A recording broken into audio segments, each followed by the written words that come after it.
Good morning, students. I hope all of you have seen the first part of the chapter, that is the atomic structure. So today we are going to discuss the second part of the chapter, that is chemical bonding and its types. So to students, we are going to discuss the second part of this chapter, that is chemical bonding. So first of all, we will discuss about what is a chemical bond. A chemical bond is a lasting attraction between the atoms, ions or molecules that enables the formation of a chemical compound.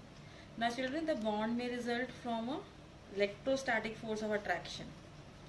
It can be either electrostatic force of attraction between the oppositely charged ions, as we will discuss in the ionic bond further, or it can be through the mutual sharing of the electron, that will be discussed in case of the covalent bond.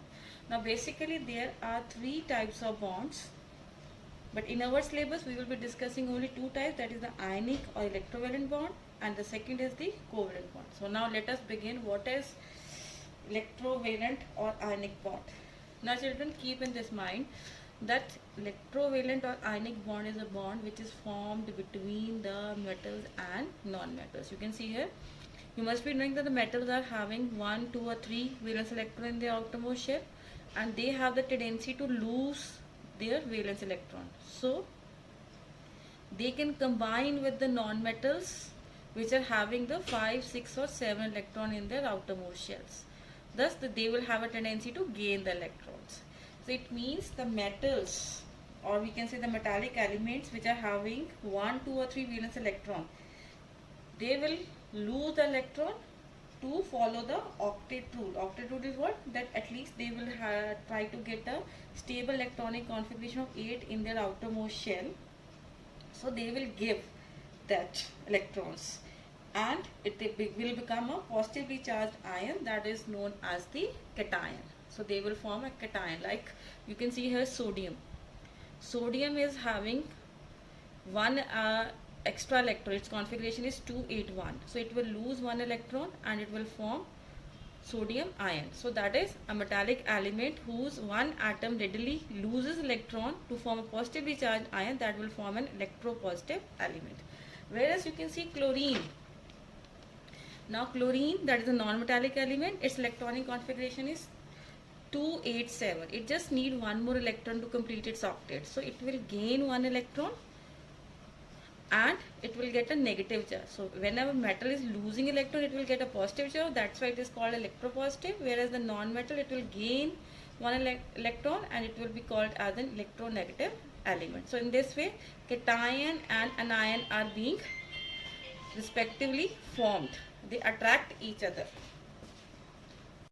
So children, bonds that are found between metals and non-metals, or we can say that are found between electropositive elements and electronegative elements, are known as ionic or electrovalent bond. Now in our mind one question arises, why we have given the term electrovalent of this bond? Since this chemical bond formation is due to a electrostatic force of attraction between a cation and ion, so it is also called as an electrovalent bond. Now next question comes in our mind, that why are ionic compounds stable? Now children, we have already discussed how the ionic compounds are formed. They are formed by the ions, but there also exists one repulsive force and opposite force, which between the ions offer the similar charges, like for example between the two positive charges or between the two negative charges. And now since the electrostatic force of attraction between opposite charges is much higher as compared to that repulsive force, therefore ionic compounds form a stable compound. Now in the exam you may get the question, sometimes they ask you, identify the type of the bond exist in these compounds. Like for example, they can ask you, name the type of the bond present in NaCl, magnesium chloride, calcium oxide, potassium bromide, or calcium chloride. Or sometimes they can ask you to draw its structure also, that we will discuss later here. Now before that, first of all, let us discuss the first one example, that is the structure of NaCl. Now children, already you know very well, electronic configuration of sodium is 281. So it has one extra electron.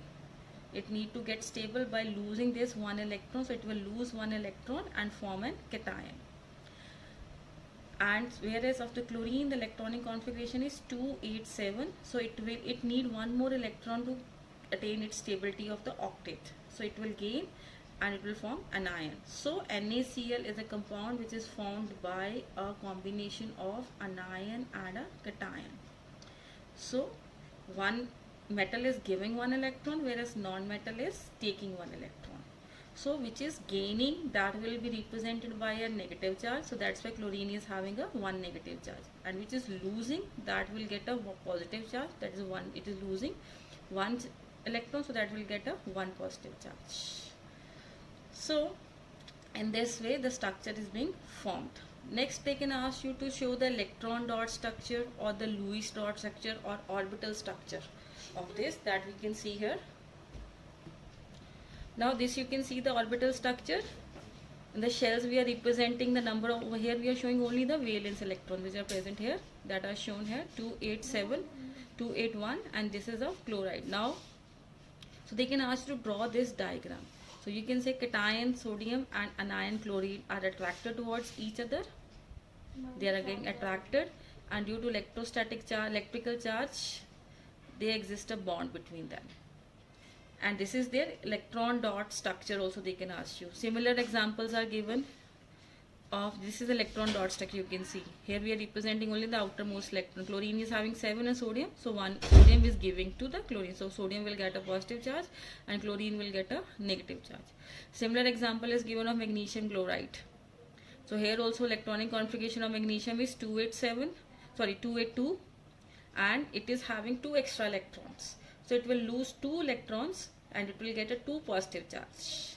Now we know that chlorine is accepting only 1 electron, but here so there are 2 electrons, so we will take a 2 chlorine atoms. Each will gain 1 subsequently. So in this way the compound will be formed. So this is an electron dot structure of magnesium chloride. So children, you have to draw these orbital structures in your notebook. So further many more examples are given of, like the calcium oxide, potassium bromide, and any diagram they can ask you to draw in the paper and explain it. So now next we are going to discuss about the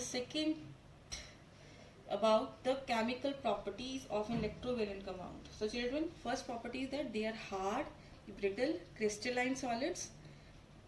Mainly they are consisting of ions. So in the 1 mark question there is a what is the composition of ionic compounds? They are formed of only of ions. Second, they are non-volatile, having very high boiling point and melting point. They do not conduct electricity in the solid state, but are good conductor of electricity in the fused state. And from children, here only questions comes in the paper also, that they can take any compound, like for example they can ask you why solid NaCl does not conduct electricity in the solid state, but in molten or aqueous NaCl conduct electricity. Now question comes that if NaCl is there, solid ions are there, but children, ions are not free to move due to strong electrostatic force of attraction. But in case of molten or in the aqueous form, the ions are free to move, so they conduct electricity. And the last property is that they are highly soluble in water but insoluble in the organic solvents like benzene, carbon disulfide, etc. Okay, now we are going to discuss about the second type of the bond, that is called as the covalent bond. Now before discussing its types, first we will discuss what is a covalent bond. Now a chemical bond that is formed by the mutual sharing of the electrons is called as covalent bond. And basically they are always formed between the non-metal and a non-metal. So if you are confused, you does not remember the definition from this thing only, you can remind that when a bond is existing between a metal and a non-metal, it will be always be ionic bond, and whenever it is existing between two non-metals, it will be always a covalent bond. So covalent bond is formed by mutual sharing. Like for example, carbon, just you can take. Carbon is also having 4 electron. So it can neither lose 4 electron, neither gain 4 electron. It is very difficult. So what does it do? It do the mutual sharing of the electrons. Like for example, if you take the example of methane. So, or carbon tetrachloride here. So each chlorine is needing a 1 electron, carbon is having 4, so it will do the mutual sharing electron with the chlorine. So in this way the compound will be formed by carbon tetrachloride. Now children, covalent bond is of 3 types. That is, first is single covalent bond. Now single covalent bond, you can see the example of chlorine.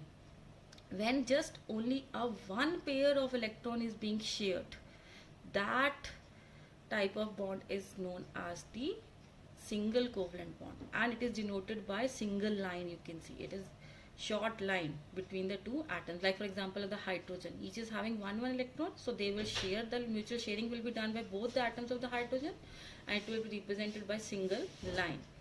Likewise, the molecule of chlorine, hydrogen chloride, water, ammonia, methane and carbon tetrachloride, these are examples of single covalent bonds.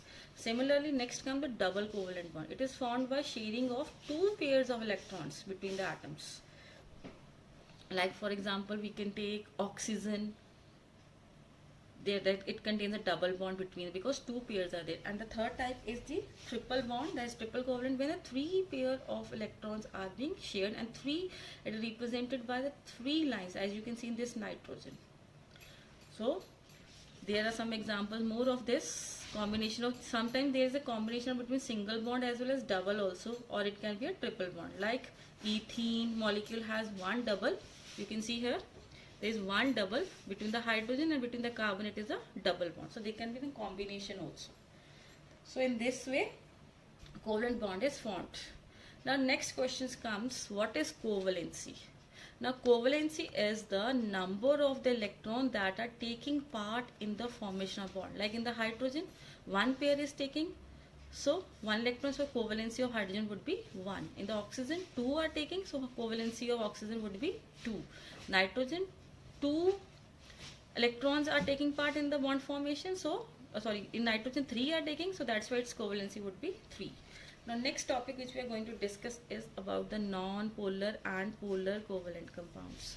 Now children, whatever we have discussed previously, that whenever the shared pair of the electrons exist at an equal distance from both the atoms, like in the chlorine, or we can say, or hydrogen, or oxygen, and there is no charge separation, they are equally distributed between the 2 atoms, that type of the bond is known as the non-polar, because the structure would be symmetrical and it is electrically neutral. But like if example, just see in HCl.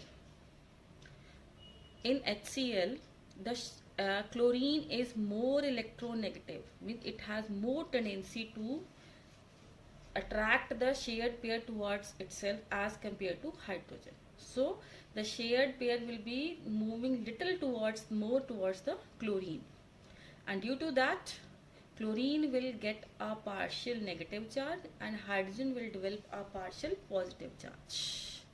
So whenever a polarity is developed on a compound due to formation of the partial charges, that type of the bond is known as the polar bond. So a covalent compound is said to be polar when the shared pair of electrons are not at equal distance between the 2 atoms. So there will be development of fractional. Fractional means partial positive and negative charge will be formed, and they ionize in the water. For example, HCl they have shown here. So this is a polar covalent bond. Now last come the properties of the covalent compounds. Now properties are there that they are made up of molecules. Ionic bond, they were made up of ions, but the covalent compounds are made up of molecules. And because since they are not having any ions, so they are generally bad conductor of electricity. Why? Because they have a weak van der Waals forces. Children, in the lower class you must be discussing about intermolecular forces. Now what are that intermolecular forces? That intermolecular forces are weak van der Waals forces. And due to this weak van der Waals forces, they exist mostly as gases, liquids and soft solids. Sometimes in exam they are asking this question, why the covalent compound exists as gases, liquid or solid, soft solid? Because they have weak van der Waals forces. Next property is that they are insoluble in water, but they dissolve in organic solvents. They have low melting and boiling point because Again, this is the reason they have a weak van der Waals forces. And children, of the covalent bond also you have to draw the structures of the respective compounds, showing their orbital structure as well as their electron dot structure. I hope you would have understood this chapter. Thank you. Have a nice day.